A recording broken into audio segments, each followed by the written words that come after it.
बिस्मिल्लाहिर्रहमानिर्रहीम। अस्सलाम वालेकुम। Welcome back to my YouTube channel. आज हम बना रहे हैं सरसों का साग। ये सबका ये पसंदीदा होता है और सर्दियों का सब इंतज़ार करते हैं कि सर्दियाँ आएंगी तो हम साग बनाएंगे। तो हम बना रहे हैं सरसों का साग। इसके लिए हमने 3 साग की गड्डी ली है, यानी कि 3 किलो, और 3 ये हमने पालक की गड्डियाँ ली हैं, और 2 मूली के पत्ते हम इसमें शामिल करेंगे। सबसे पहले हम इनको धोएंगे ताकि इनसे मिट्टी वगैरह सारी दूर हो जाए। तो सबसे पहले हम साग धोएंगे। साग को अच्छे तरीके से धो के उसकी मिट्टी ख़त्म हो जाए, जब तक पानी साफ़ नहीं होता हमने उसको धोना है। और इसके लिए खुला पानी चाहिए होता है, ज़्यादा पानी। तो ज़्यादा पानी की वजह से हमने इसको 2 बार पानी में धोया और ये अच्छे तरीके से साफ़ हो गया।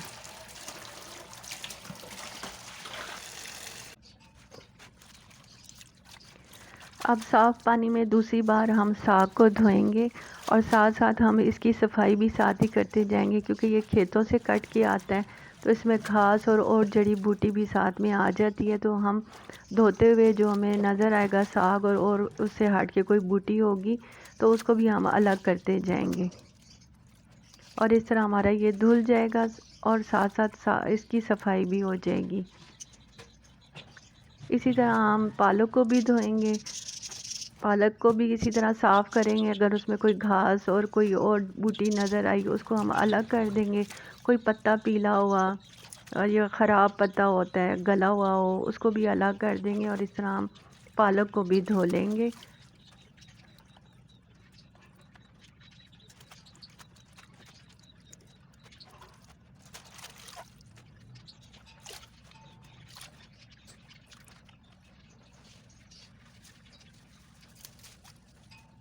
इसी तरह हम मूली के पत्तों को भी धो लेंगे।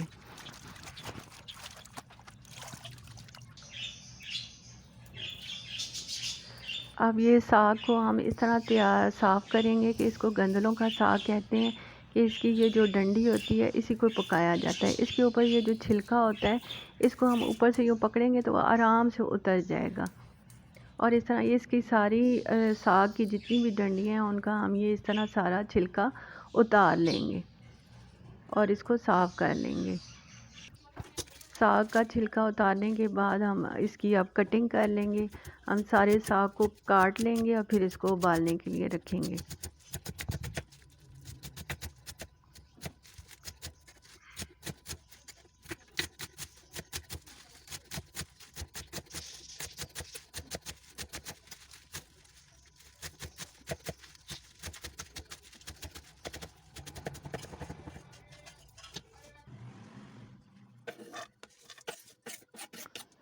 साग को काट के हम उसको एक बर्तन में उबलने के लिए रख देंगे। इसमें हम 3 से 4 गिलास पानी डालेंगे, क्योंकि शुरू में उसको पानी चाहिए, क्योंकि हीट लगेगी तो नीचे से लगे नहीं। बाद में साग में खुद भी पानी होता है, वो अपना पानी भी छोड़ेगा। तो शुरू में हमने पानी डाल के इसको गलने के लिए रख देना है। अब साथ ही हम पालक काट लेंगे, क्योंकि इसके लिए अगर ये सारी सब्ज़ी हम इकट्ठी काट के फिर उबलने के लिए रखते तो बहुत बड़ा बर्तन चाहिए था। इसलिए हमने पहले साग डाल के बर्तन में रख दिया। अब उसको हीट लगेगी तो वो बर्तन में नीचे चला जाएगा, कम हो जाएगा। तो हम साथ ही फिर ये ऊपर पालक डाल देंगे उसकी। ये अब तकरीबन 20 मिनट पड़ा रहा है साग। हमने उसको चेक किया है कि वो कितना गल गया है।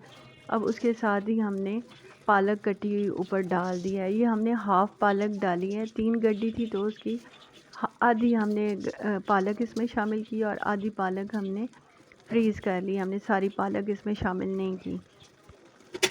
आप चाहें तो डाल सकते हैं, हमने नहीं डाली। अब पालक के पत्ते भी हम काट लेंगे। इसके शुरू में जो मोटे डंडी थी वो हमने काट के अलग कर दी, और बाकी ये पत्ते हमने इसके काट लिए हैं और ये भी अब हम इसमें शामिल कर देंगे और तीनों को गलने के लिए रख देंगे। साग को अच्छा सा गलाना है कि वो अच्छे तरीके से सही गल जाए। तो ये तकरीबन घंटा 1.5 घंटा जितना देर उसको गलने के लिए चाहिए इसको आप रख दें। घंटे तक में हो जाता है। ये हमारा घंटा लगा है, ये गल गया। अब इसको चेक किया है, इसकी ये डंडी जो होती है उसको दबा के चेक किया है कि ये गल गया यानी वो आराम से मैश हो गई है, तो ये गल गया है। अब हमने इसको हाफ़ हमने पकाया है और हाफ़ हमने साग जितना था उसका आधा हिस्सा हमने सेव कर लिया है। ये हमने ग्राइंडर में इसको ग्राइंड कर लिया है और एक बर्तन में यूँ डाल के अब हम इसको फ्रीज़ कर लेंगे, ताकि अब जब हमने पकाना हो तो हम इसको दोबारा इसको हम इस्तेमाल कर लेंगे, क्योंकि ये बहुत ही लंबा प्रोसेस होता है। इसको साग को धोना, काटना, साफ़ करना बहुत मेहनत लगती है, तो इसलिए हमने एक ही बार में ये सारा काम करके हाफ़ हमने रख लिया और हाफ़ हमने पका लिया है।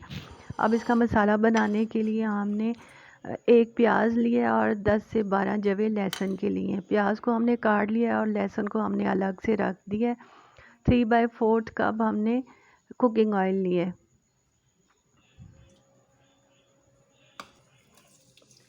अब हमने ऑयल गर्म हुआ है तो उसमें हमने प्याज शामिल कर दिया है। प्याज को हमने फ्राई करना है। इसका कलर जब तक चेंज होता है, इसका कलर ब्राउन कलर का हो जाएगा, लाइट ब्राउन कलर का, इतनी देर तक हमने इसको फ्राई कर लेना है।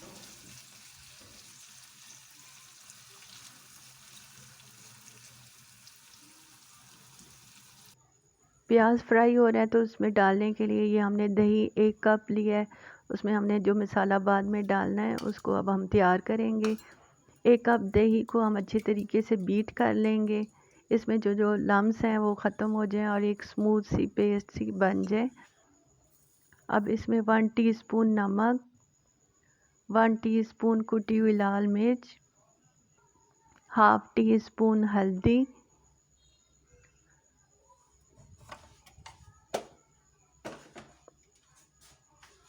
और अदरक चॉप की हुई ये 1 टेबलस्पून हमने डाल दिया। और 3 हरी मिर्चें थी।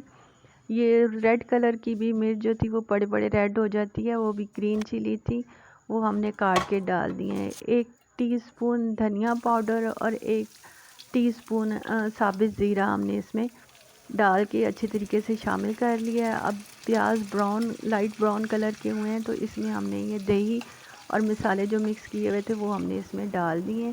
अब हम इस दही को भी पकाएंगे प्याज के साथ। इसके साथ ये मसाले भी पक जाएंगे और दही का पानी भी खुश्क हो जाएगा।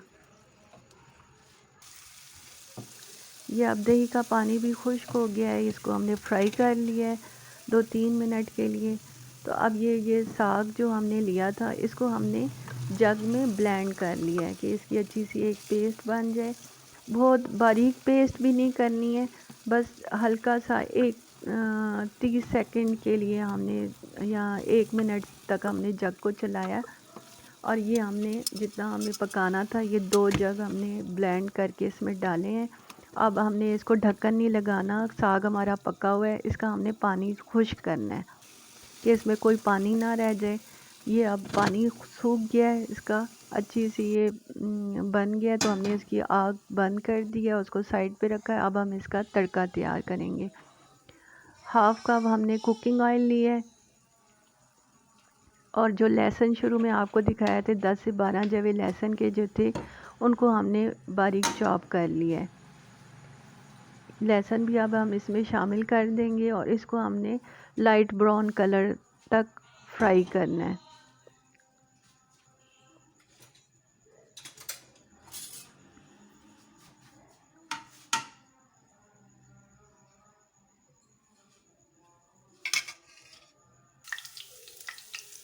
इसमें ये 3 हरी मिर्चें हमने डाली हैं, इनको हमने कट लगा के फिर ऑयल में डाला है, वरना आप ऐसे ही साबित डाल दें तो वो गर्म होके फटती हैं और ऑयल उछल के आपके ऊपर भी आ सकता है।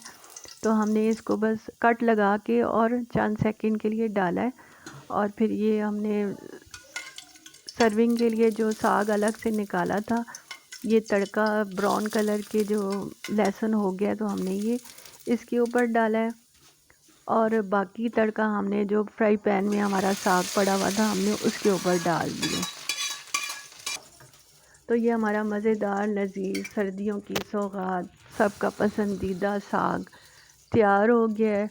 अगर आपको हमारी ये रेसिपी पसंद आए तो इसको लाइक, सब्सक्राइब और शेयर कर दें। फिर मिलेंगे एक नई रेसिपी के साथ, तब तक अल्लाह।